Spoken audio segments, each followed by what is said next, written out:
2024. aastal siis meil oli siin siis N-Kunnila maalikogu näitus ja siis oli Mihkli talumuuseumis oli siis kusekogumine.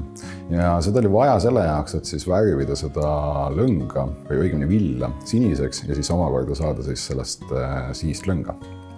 Ja põhimõtteliselt sama asja mängisime me siis Mihkli talumuuseumis läbi ja selle jaoks, et täpselt samamoodi kalevabrikul oli meil siis sama probleem, et selleks, et protsess käima saada, on seda kust vaja koguda. Ja esialgu sai see alguse nii, et üldiselt me tahtsime külastajatele näidata juba nagu käigus olevat protsessi ja esialgu kogusid kusttöötajad. Ja eks praktiliste inimestena mõtlesime, et iseenesest Mihkli talumuuseumis käib nii umbes 3000 inimest aastas, kui mitte rohkem. Et kui pakkuda võimalust neile siis külastada Mihkli talumuuseumit 3 liitri kuse eest. Nüüd on kindlasti küsimus, et palju neid käijaid oli. Et külastajate hulgas oli 3 külastajat, kes tuli siis 3 liitrit kust ja sai tasuta muuseumisse.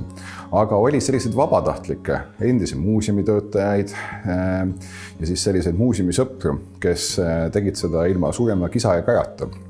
Et eelmisel aastal ei saa öelda, et oleks märkimisväärselt hüpet olnud, aga aastal 2025 oli siis küll külastatavus märkimisväärselt parem ja ma usun, et oma osa mängis siis sellest ka seesama kusekogumisprojekt.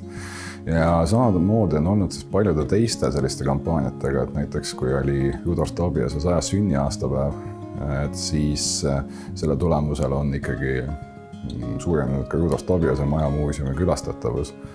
Et sellised asjad ikkagi mõjutavad pigem nagu hiljem, kui seda enam nii väga nagu selle süüks siis, kampaania süüks siis panna ei oska kui kohe.